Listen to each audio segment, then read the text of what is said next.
Self Divyanshi Agarwal. Future star में आप सभी लोगों का वेलकम है। आज हम लेकर आए हैं आप लोगों के लिए क्लास 10th का साइंस का new chapter metal and non metal. Metal and non metal में हम न्यू टॉपिक पढ़ने वाले हैं आयोनिक बॉन्ड। हमने अपनी प्रीवियस लेक्चर्स में काफी कुछ कंप्लीट कर चुके हैं। बीच में हमारा थोड़ा सा स्किप हो गया था थोड़ी से टाइम का, क्योंकि एक स्टूडेंट की जरा कमेंट थी कि प्लीज बायोमोलिक्यूल चैप्टर करा दे क्लास 12th के स्टूडेंट की, इसलिए मैंने इसको थोड़ा सा यहाँ पे स्किप करना पड़ा मेरे को। बट अब हम इस चैप्टर को कंप्लीट कर लेंगे। ओके क्लास, 1-2 दिन का चैप्टर है, ज्यादा बड़ा टॉपिक नहीं बच रहा है इसमें। हाँ जी, आयनिक बॉन्ड की बात करते हैं कि आयनिक बॉन्ड क्या होता है और किसे कहते हैं। आयनिक बॉन्ड किसे कहते हैं? जो हमारा बॉन्ड फॉर्म होता है मेटल एंड नॉन मेटल में, जो हमारे मेटल और नॉन मेटल्स जो बॉन्ड फॉर्म करते हैं बाय ट्रांसफर ऑफ आयंस। जब आयंस के ट्रांसफर से जो मेटल या नॉन मेटल बॉन्ड बनाते हैं उस बॉन्ड को कहते हैं आयनिक बॉन्ड। अब आपको पता है जो बॉन्ड है वो हमेशा दो लोगों के बीच में होता है, एक सिंगल चीज के बीच में तो बॉन्ड नहीं होता है ना। अब जो दो लोग हैं उनके बीच में जो बॉन्ड बन जाता है तो हम उनको कहेंगे आयनिक कंपाउंड। समझ में आ गई बात?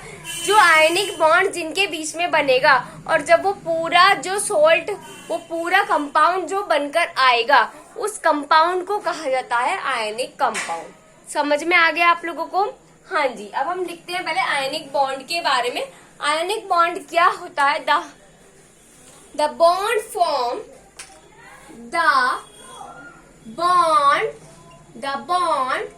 formed between metal and non-metal।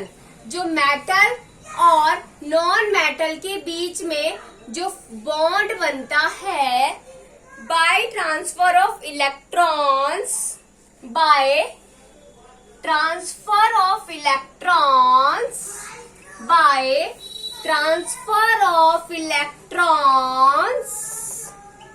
from metal to the non-metal are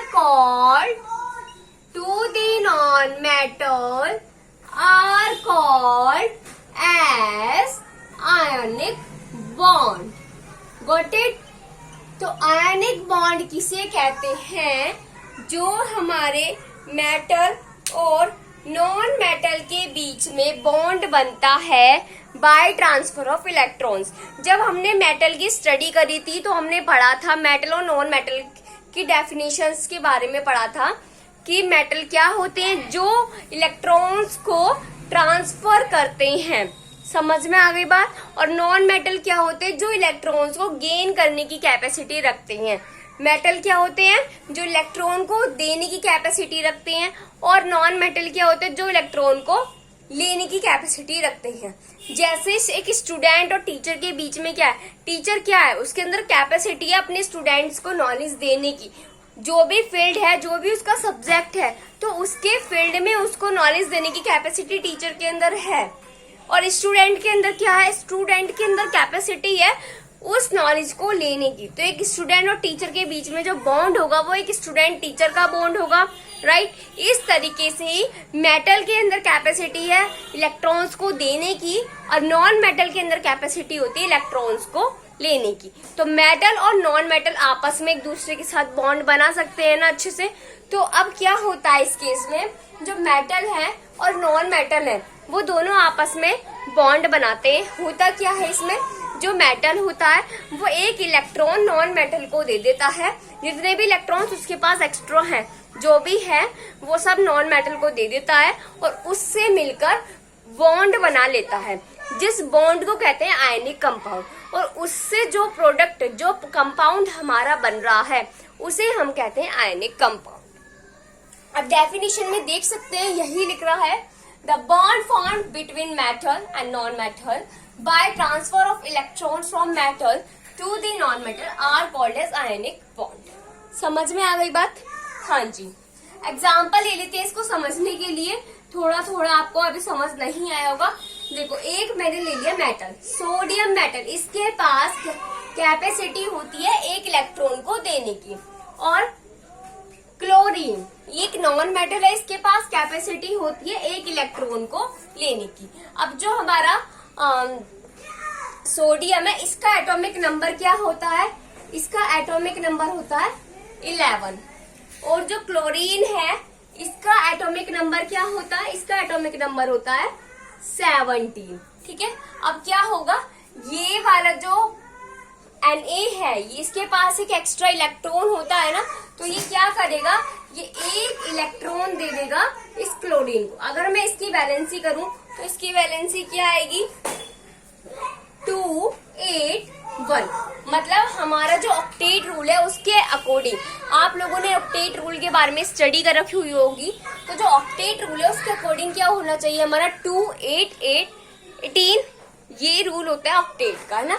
जो हमारे वैलेंस शेल है वो कितनी होनी चाहिए? 2, 8, 8, 18 होना चाहिए। अब इसके पास 2, 8 और 1 है, मतलब एक इलेक्ट्रॉन इसके पास 2, 8 तक तो पूरा ऑक्टेट रूल फॉलो कर रहा है, लेकिन जो थर्ड नंबर के पर है, थर्ड नंबर पर आकर ऑक्टेट रूल को भी फॉलो नहीं कर रहा है ना।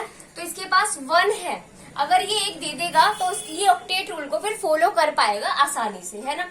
अब ये जो ये है हमारा, इसकी अगर हम देखें तो इसका क्या आएगा? इसका आ जाएगा हमारा 2, 8, 7, है ना। और इसके लिए क्या है, अगर ये भी ऑक्टेट रूल को फॉलो नहीं कर पा रहा है ना, तो अगर ये ऑक्टेट रूल को फॉलो नहीं कर पा रहा है, इसको जरूरत है एक लेने की, है ना। इसको तो जरूरत है ऑक्टेट रूल फॉलो। अगर सोडियम को ऑक्टेट रूल फॉलो करना होगा तो उसको क्या करना पड़ेगा? अपना एक इलेक्ट्रॉन देना पड़ेगा किसी को, जब वो ऑक्टेट रूल फॉलो कर पाएगा। और क्लोरीन को क्या करना पड़ेगा? इसको एक इलेक्ट्रॉन किसी से लेना पड़ेगा, ये जब फॉलो कर पाएगा ऑक्टेट रूल को। अब दोनों आमने सामने मिल गए, एक को देने की जरूरत है, एक को लेने की जरूरत है, तो क्या होगा? दोनों के दोनों आपस में मिलकर बॉन्ड बना लेंगे। ये क्या करेगा? ये एक इलेक्ट्रॉन निकलकर इसके पास चला जाएगा, और जब ये एक इलेक्ट्रॉन निकलकर इसके पास जाएगा तो ये हो जाएगा 18, और ये इसके ऑक्टेट रूल के अकॉर्डिंग ये पूरा हो जाएगा 2, 8, 8। और इसमें से एक इलेक्ट्रॉन जब हमने निकाला तो ये हो जाएगा 10, और ये हो जाएगा 2, 8। अब दोनों ने ऑक्टेट रूल फॉलो कर लिया। अब दोनों ने जब एक दूसरे को एक चीज, एक ने दी और एक ने ली, तो दोनों के बीच में एक रिश्ता बन गया ना। तो जब इन दोनों के बीच में रिश्ता बन जाएगा तो इस तरीके से कंपाउंड बन जाएगा NaCl। समझ में आ गई बात? और इसे ही हम बोलते हैं, ये जो कंपाउंड्स फॉर्म होते हैं इन्हें ही हम कहते हैं आयनिक कंपाउंड। एक और एग्जांपल लेते हैं, ठीक है। फिलहाल NaCl का लिखो, फिर हम एक और एग्जांपल लेते हैं MgCl2 का। Got it? हाँ जी, हो गया नोट डाउन। नेक्स्ट लिखते हैं हम एग्जाम्पल लेते हैं MgCl2। MgCl2 किस तरीके से बॉन्ड बनाएगा, कैसे होगा? मैंने क्या करा, एक मेरे पास Mg है और Mg के पास कैपेसिटी होती है 2 पॉजिटिव, मतलब 2 देने की, और Cl। अब अगर मैंने Cl 2 ले लिए, 2 Cl है, तो मैंने एक Cl ये ले लिया, एक Cl ये ले लिया, नेगेटिव और नेगेटिव। अब एक इसको चाहिए और एक इसको चाहिए, और इसके पास कैपेसिटी है कि दोनों को दे सकता है ना। तो अब होगा क्या, इसमें देखिए, इसमें क्या होगा, ये जो हमारा Mg है, मैग्नीशियम है, इसका एटॉमिक नंबर क्या होता है? 12 होता है। क्लोरीन का एटॉमिक नंबर क्या होता है? 17 होता है। Got it? समझ में आ गई बात? तो इसके अकॉर्डिंग क्या हो जाएगा, इसमें 2, 8, 2 हो जाएगा। अगर हम इसका ऑक्टेट रूल का वो देखें, वैलेंस, अगर हम इसके वैलेंस शेल को पूरा करें, 2, 8, 2 आएगा, और क्लोरीन में आएगा 2, 8, 7 आएगा क्लोरीन में, राइट। अब इसको जरूरत है, और ऐसे ही इसका 17 है और इसका 2, 8, 7 है। अब एक इस वाले क्लोरीन को चाहिए और एक इस वाले क्लोरीन को चाहिए। समझ में आ गई बात? अब मैग्नीशियम के पास 2 है, ये इसको भी दे सकता है और इसको भी दे सकता है। तो क्या होगा, ये मैग्नीशियम एक इसको दे देगा और एक इसको दे देगा। जब ये दे देगा तो क्या होगा, 12 माइनस 2 इक्वल 10, तो ये हो जाएगा 2 8। और एक इस वाले क्लोरीन ने ले लिया तो ये बन जाएगा 2 8 8, और एक इस वाले क्लोरीन ने ले लिया। समझ में आ रहा है ना? तो ये बन जाएगा 2 8 8। समझ में आ गई बात? इस तरीके से करके इन दोनों के बीच में बॉन्ड फॉर्म हो जाएगा मैग्नीशियम और क्लोराइड के बीच में। जब इनके बीच में बॉन्ड फॉर्म हुआ तो Mg तो एक ही है और Cl 2 है, तो MgCl2। अब ये जो कंपाउंड बनेगा इसे हम कहेंगे आयनिक कंपाउंड। समझ में आ गई बात? तो अब आयनिक कंपाउंड होने के लिए इनके पास क्या क्या प्रॉपर्टी होती है, तो हम प्रॉपर्टीज लिखते हैं आयनिक कंपाउंड की। Properties of ionic compound.